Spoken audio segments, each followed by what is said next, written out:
कुछ लोग धर्म के शत्रु को कंठस्थ कर लेते हैं, चाहे वह जपुजी साहेब हो, चाहे वह रामायण हो या गीता हो, कंठस्थ कर लेते हैं। हमको तो एक भी सूत्र कहीं कंठस्थ नहीं, और सभा पर मंडल पर आकर बैठ जाते हैं, बोलने लगते हैं, तुम कहते गजब हो गया है।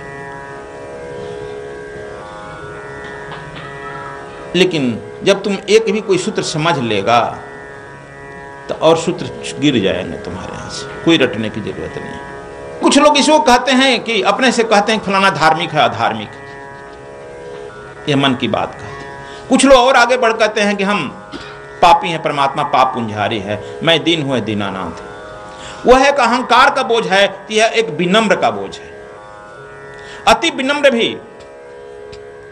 एक दिखावटी बड़ा खतरनाक होता है। ये दोनों एक ही सिक्के के पहलू है। कहते हैं कि नानक जी एक भी वाणी अनमोल है, तुम हुक्मी में से कोई भी उपलब्ध हो सकते हो, सुख दुख आवागमन का स्रोत तो परमात्मा ही ना है, कहां से आएगा सुख दुख सुख। यदि सुख दिया तो हम मानने लगे, नहीं बड़ा ठीक है गुरु जी, मानते हैं आप। यदि दुख आएगा तो है गुरु जी बाप से विश्वास हट गया, कहाँ है भाई, तो हमको ऐसा आ गया। यह हुक्म को ठीक से नहीं समझ रहा है ना, सब जब उसी के जाता है, भला कि आप परिणाम बुरा आ जाता है, यह सदैव याद रखो। भला और बुरा दोनों कृत्यों का जोड़ है, आधा है भला आधा बुरा है, दोनों एक कृत्य का ही दोनों जोड़ है। ताकि सभी हुक्म के ही अंदर है, हुक्म के बाहर कोई नहीं है, और कलह का कारण ही संघर्ष है कि हुक्म की बात नहीं मानते हो। सभी हुक्म के अंदर है, बाहर कोई है हुक्म का। जो भी हुक्म को समझ लिया उसका मैं गिर गया। तुम्हारा मैं है, आई को फीलिंग है, तो कैसे हो हुक्म को समझेगा। एक बार जब भारत राम राजारोहण हो गया तो सुनते हैं भरत जी अपने मां का कल्याण के लिए हुक्मी को समझ ही नहीं रही। देखो जो जितना नजदीक रहेगा आपको वह नहीं समझ सकता है। शंकर जी को सती नहीं समझ सके। पार्वती जब आई है तो पूछेंगे भगवान आपके गले में 108 नर मुंडों का माला क्या है। कहा मत पूछो, कहा कि नहीं बताइए। कहा कि 108 बार तुमसे बड़ा मेरा प्रेम है और 108 बार तुम शरीर छोड़िए और छोड़िए, तुम्हारे प्रेम का प्रतीक सिर काट लिए हैं तुम्हारा और उसके माला में लगा दिए हैं। यह 108 माला जो है 108 बार जन्म का है, मुझे नहीं पहचानी। तब वह पार्वती जो हिमालय पुत्री है, दृढ़ हिमालय की तरह अचल है, अब इस बट नहीं है, अब उसको शस्त्रार्थ नहीं है, शंकर जी को समर्पित हो गई। तब वहां से उनका जो है स्वर विद्या तंत्र चल दिया है। अब समझाने लगे हैं, अब देखो क्या है, मैं कौन। इसके पहले नहीं समझा पाए। पार्वती कही कि 109वां मेरा जन्म है। कहा हाँ। अब समझो। तो तुम जल्दी कैसे समझेगा। यह जरूरी नहीं है कि कालू बेदी ही समझ जाएंगे, नजदीक आदमी और नहीं समझता है। हमसे भी प्रश्न करते हैं लोग, आपका नजदीक तो फलाना नहीं सुन रहा, फलाना नहीं सुन रहा है, तो मैं क्यों सुनूं। उत्तर मिलता है, आप ठीक कह रहे हैं। कैसे सुनेगा। भरत जी ने अपने मां को ले गए रथ पर बैठाकर, जहां एक गरड़िया भेड़ चरा रहा था, उस भेड़ के बीच में कहा कि मां घुमाओ। मैं एक आध घंटा उस भेड़ में रही, अपने लड़के के बारे में सोची कि बड़ा लड़का, बताओ हमारी यह हालत है, भेड़ियों के बीच मुझे छोड़ रहा है। आई गुस्सा करके हमको बताओ राजमाता भी नहीं बनाया और उनको भेड़ के बीच में छोड़ दिया। कहा कि माँ भेड़ क्या बोल रही थी, बोल क्या रही थी, मैं बोल रही थी। मैं नहीं बोल रही थी माँ, मैं बोल रही थी। मैं आई गो फीलिंग, तुम भी मैं बोलती है ना, मैं ही राजमाता बनूं, मेरा ही पुत्र राजा बने। मैं बोल रही है तुम्हारी और भेड़ से कोई, जब भेड़ की तो माता जी बाल भी निकालकर कंबल बनता है, चमड़ी निकाल कर जूता बनता है और सिर काट करके मांस लोग खा जाते हैं। ये माया वाला का हाल तो ही होता है ना। कहते हैं कि कई अपने भरत को ही गुरु मान ली, बस बस बस आगे मत कहो बेटा, मेरा ज्ञान खुल गया। जो बहुत नजदीकी रहता अपने लोगों को परेशान रहता कैसे मैं इसका ज्ञान खोलूं, सुनते हैं कि भरत ज्ञान खोल दिया और उस हुक्मी को समझ गई अंत तक। अपने लोग अपने प्रिय जितने प्रिय होते हैं किसी न किसी प्रकार के कष्ट में दुख में डालकर उसको मैं को गिराकर उस हुक्मी के आदेश को सुनाना चाहते हैं। इस कहने का मतलब समर्पण ही संन्यास है और अहंकार ही संसार है।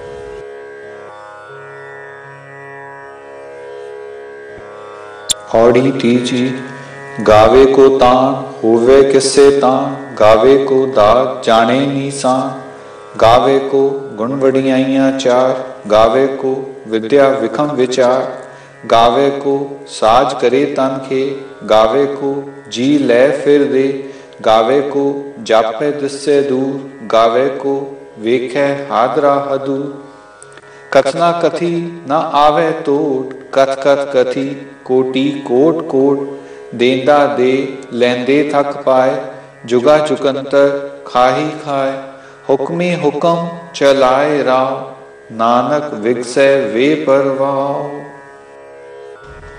वह उसकी शक्ति का गान करता है जिसके पास गुणगान करने की शक्ति है।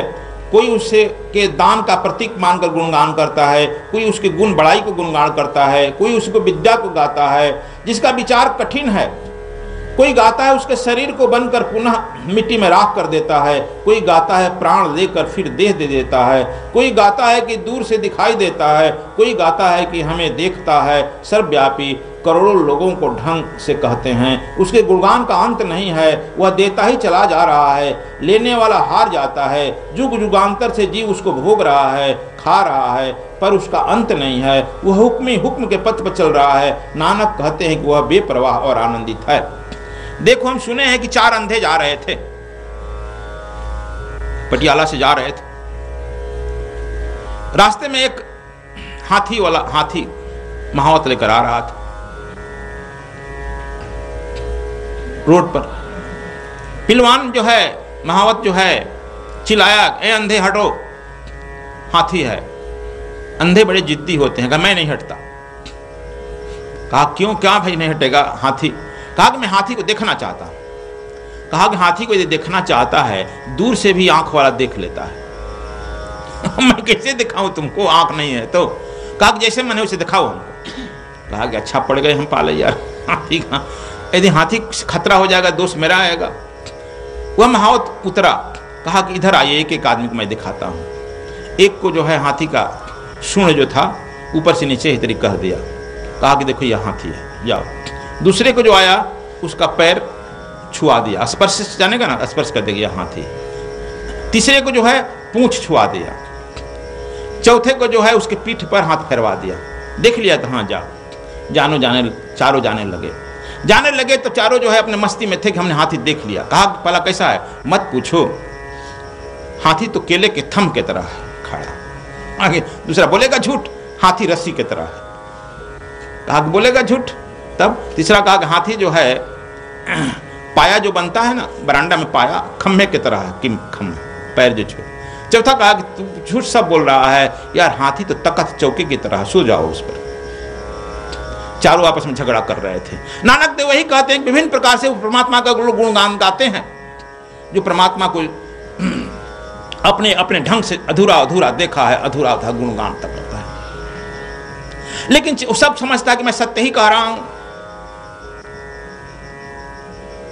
जब वह चारों झगड़ा करते जा रहे थे तब एक फकीर मिला, कहा क्या कह रहे कि देखो हमने हाथी देखा है। वह फकीर समझ गया कि यह जो है चारों जो है 4 अंग को देखा है।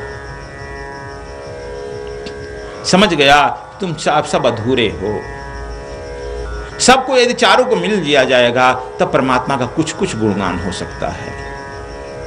तब परमात्मा के बारे में इस तरह से समझ लो, जो जैसे देखा है वैसे उसको गुणगान करता है। नानक देव यही कहते हैं, विभिन्न प्रकार से सब लोग गुण करते हैं। ईश्वर अंश जीव अविनाशी, चेतन अमल सहज सुख राशि। रामायण में तुलसीदास कहते हैं ईश्वर जो है का यह मनुष्य अंशी है, अंश है, परमात्मा अंशी है। जब तुम पूर्ण नहीं हो तो उस पूर्ण को कैसे समझ सकोगे? तब तुम अंश ही समझोगे ना। कबीर साहब भी कहते हैं मैं कुछ कुछ पायो, मैं कुछ कुछ पायो, उस परमात्मा में कुछ कुछ पाया। इस घड़ा में पूरे समुद्र को कैसे भर सकता है? भर सकता है परमात्मा उस घड़ा में परमात्मा। इसलिए नानक देव कहते हैं जो विभिन्न प्रकार से गुणगान करता है वह विभिन्न प्रकार के अपने अपने समझ के अनुसार करता है। परमात्मा का गीत गाया है लेकिन वह जो है अधूरा ही है, और इसी के आधार पर मनुष्य जो है अलग अलग संप्रदाय बना लिया है। नानक देव के समय भी संप्रदाय रहा होगा, इसलिए उन्होंने समझ कर कहा है, सब इसी के अनुसार संप्रदाय बना लिया है और अपने कहता कि हम जो कह रहे हैं परमात्मा वही है, दूसरा जो कह रहा है झूठा है। इसलिए जो विज्ञ हो जाता है उसकी बात सुनकर हंस देता है, उसकी बात सुनकर मुस्कुरा कर चल देता है, क्या कहे। जो किसी संप्रदाय के नशा में हो जाता है, वो भी एक नशा है ना, वो और बड़ा खतरनाक है। किसी भी संप्रदाय का नशा, हम फलाने हमारा मत ठीक है, हमारा मत ठीक है, यह और नशा खतरनाक है। उस परमात्मा तक पहुंचने में बहुत बड़ा बाधक है। जैसे सबको मिला करके हम बुद्धि के अनुसार भी पता लगा सकते हैं चारों को कि हाथी कैसी है, लेकिन एक पद से तो कुछ नहीं लगा सकते हैं ना। नानक देव को तुम लोग जानते ही हो, मक्का मदीना में गए, कहा कि अल्लाह की तरफ पैर रखा है, कहा उन्होंने भी कहा कि मेरा पैर उधर रख दो जैसा हम तुम्हारा अल्लाह ना हो, जिधर जिधर पैर रखा हो गया। तो कैसे तुम कहेगा, क्योंकि वह जो है अपने परमात्मा के ढंग से ठीक कह रहा है, सब अपने ढंग से ठीक कहता है। कोई उसके शक्ति का गुणगान करता है, कोई उसके देवी का गुणगान करता है, कोई उसके सौंदर्य का गुणगान करता है, कोई उसके दान का गुणगान, दान यानी शिव का गुणगान करता है, कोई उसके सौंदर्य का गुणगान करता है यानी कामदेव का गुणगान करता है, कोई उसके जो है शक्ति का यानी दुर्गा का गुणगान करता है। इस बात को जरा समझो, ठीक से समझाने में टाइम लगेगा। यानी जो विभिन्न प्रकार के देवी देवताओं का जो गुणगान कर रहा है वह उनका आंशिक गुणगान है, उन्हीं का गुणगान है, आंशिक। इसलिए कहते हैं कि गुणगान इशारा किए हैं कि जरा समझो। यह संप्रदाय आधा अधूरा है, संप्रदाय के मार्ग नहीं देख सकते हो, इसलिए कहते हैं वह करोड़ों करोड़ों लोग उसे कहकर थक गए, विभिन्न रूपों में विभिन्न संप्रदायों में उसका वर्णन करके थक गए। वह देता ही जा रहा है, लेने वाला थक रहा है। तुम जन्मों जन्म से ले रहा है, वह जन्मों जन्म से दे रहा है, और तुम्हारी डिमांड बढ़ते जा रही है, उसको समझ नहीं रहा है और मांग और कहते जा रहे हो। लेकिन यह मांगना तो भिखारी का खेल है। कभी इस स्थिति को कहने के बाद नानक देव कभी मांगा नहीं। कबीर साहब से भी कहते हैं उसकी माँ मिसमिस रोए कबीर की माई, मुड़िया सब खा जाई। जो कबीर साहब के घर भोजन बनता है ना, मुड़िया मैंने साधु आकर खा गया। आंख मिस कर रो रहती है माई, तो कहाँ रो रही है? कहा कुछ तुम तो खाली कहते हो राजा भी तुम्हारा चेला है, उसे कुछ मांगो ना। कहते हैं मांगने से क्या मांगे, तू तो राजा खुद हमसे मांगता, मैं उसे क्यों मांगू? कहा बात बतिया दे यार, तू अल्लाह मियाँ से मांग, उससे क्यों मांगो? बिन मांगे जो दे, जितना हमको जरूरत हो बिना मांगे दे देता है माँ, उससे मैं क्यों मांगू? मांगा है रावण, सुने का 1 लाख पुत्र 1.25 लाख नाती, सोले का रंग का थिर न जाई। मांगा तो रावण है, सोने का लंका था, 1 लाख पुत्र 1.25 लाख नाती, कोई थिर रहा? मैं ऐसा चीज क्यों मांगू?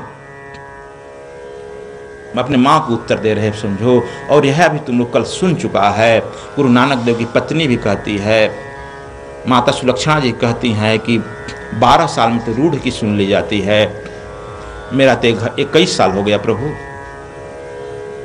हमारी कब सुनोगे?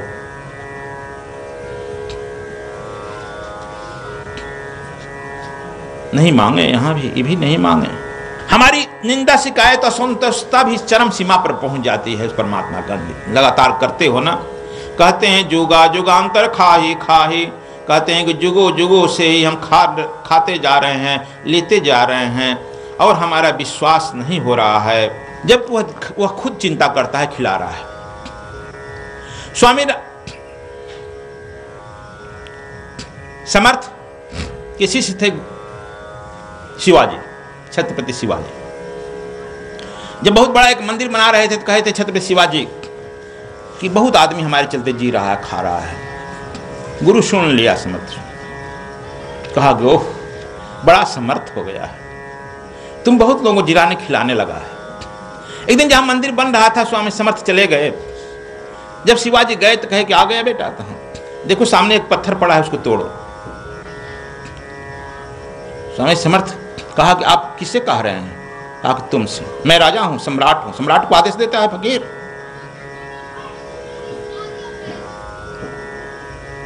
स्वामी समर्थ समझ गए वो सम्राट है, शिष्य नहीं है मेरा। कहा कि गलत हो गई, गलती हो गई मुझसे। सम्राट जी, सम्राट शिरोमणि सम्राट शिवाजी, आपके अंडर में बहुत कर्मचारी जी रहे हैं, खिला रहे हैं, पिला रहे हैं। किसी को आदेश देकर जरा पत्थर तोड़वा देते तो बड़ी अच्छी कृपा होती। क्योंकि आपके अंडर में है ना सम्राट, मैं फकीर हूं, हमें को तो कहीं मांग लेंगे, कहीं खा लेंगे। कहा कि हाँ ठीक कह रहे हैं, ऐसा बोलना सीखिए। तुम लोग भी कहते हो गुरु जी से ऐसा ही बोलना सीखिए। बुलाकर कहे एक लेबर को भाई पत्थर तोड़ो। पत्थर तोड़ा गया। कहा क्यों तोड़वा रहे हैं, तो अपने भी तोड़वा सकते थे हमसे। कहा कि देखते रहिए सम्राट। पत्थर तोड़ा गया तो उसमें एक गुरु छोटा सा छिद्र मिला। उस छिद्र में पानी था, उस पानी में एक मेढकी थी। समर्थ गुरु कहे धन्य हो छत्रपति शिवाजी, तो आपकी महिमा धन्य है। यहां पर भी आपने एक गुरु बना दिया है, मेढकी के लिए पानी पहुंचा दिया है, उसको खाना पहुंचा दिया है। आप समर्थ हो, आप धन्य हो, आपकी महिमा धन्य है। छत्रपति शिवाजी लगा बड़ा थक्का और उनके पैरों में गिर गए। कहे कि नहीं गुरुजी, मैं नादान हूं, मैं आपका शिवा ही हूं, मुझसे गलती हो गई, मैं शिवा हूं आपके लिए। मैं तो जानता भी नहीं था कि यहां पर कोई जीव है, ग्रुप है, उसमें मेढकी है, पानी है, यहां पर भी किसी को भोजन दिया जा रहा है। गुरु नानक देव कहते हैं यही बात जुगो जुगंतर से तू खा रहे हो यार, मांग रहे हो, खा रहे हो, वह देता चला जा रहा है, तुमको फिर चिंता क्या है। एक सन्यासी, एक साधु पूछा, संत पूछा कि साधु कौन है, तो बताया मिल गया तो खा लिया, नहीं मिल गया तो सो गया। वह संत पूछा तो कुत्ता भी यही करता है, कुत्ता को भी मिल जाता है तो खा लेता है, नहीं मिलता है तो सो जाता है सड़क पर। तो कुत्ता में साधु में अंतर क्या है? कहा कि हाँ महाराज तो कुत्ते हम हो गए। कहा तब फिर अंतर? कहा कि आप बताइए। कहा कि साधु वह है जब मिल गया तो अहोभाव से भर गया, परमात्मा को धन्यवाद दिया, तूने मुझे दे ही दिया, तो जो आसपास रहते हैं सबको बांटकर अहोभाव से परमात्मा को धन्यवाद देकर खा लेता है। और जब नहीं मिलता है तो परमात्मा को अहोभाव से धन्यवाद देता है। आज मुझे उपवास का व्रत देना चाहते हो, मेरे स्वास्थ्य को ठीक रखना चाहते हो, तुमने आज मेरे लिए बड़ा सोचा है, हे परमात्मा तुझे बहुत बहुत धन्यवाद। So many thanks to you. Sadguru Swami Krishnayan ji Maharaj का राजस्थान कार्यक्रम। सद्गुरु स्वामी कृष्णायन जी महाराज 27 फरवरी से 1 मार्च 2015 तक लालसोट राजस्थान में प्रवास करेंगे। दिनांक 1 मार्च 2015 दिन रविवार को ब्रह्म दीक्षा का कार्यक्रम संपन्न होगा। इस 3 दिवसीय कार्यक्रम में सभी श्रद्धालु एवं सद्विप्र तन मन धन से सम्मिलित होंगे।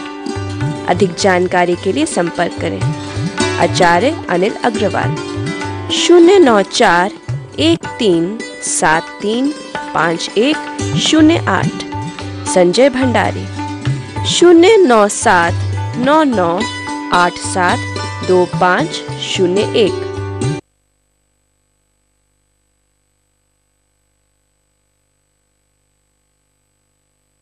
मानव जीवन में सफलता प्राप्त करने की ध्यान प्रथम और अंतिम विधि है। वर्तमान युग में भौतिक और आध्यात्मिक उन्नति को प्राप्त कर मानव सेवा की कला सीखें। सद्गुरु स्वामी कृष्णायन जी महाराज की अमृतवाणी में स्वर योग साधना कार्यक्रम आस्था भजन पर प्रतिदिन रात्रि 9:20 पर और आस्था चैनल पर प्रत्येक रविवार रात्रि 10:20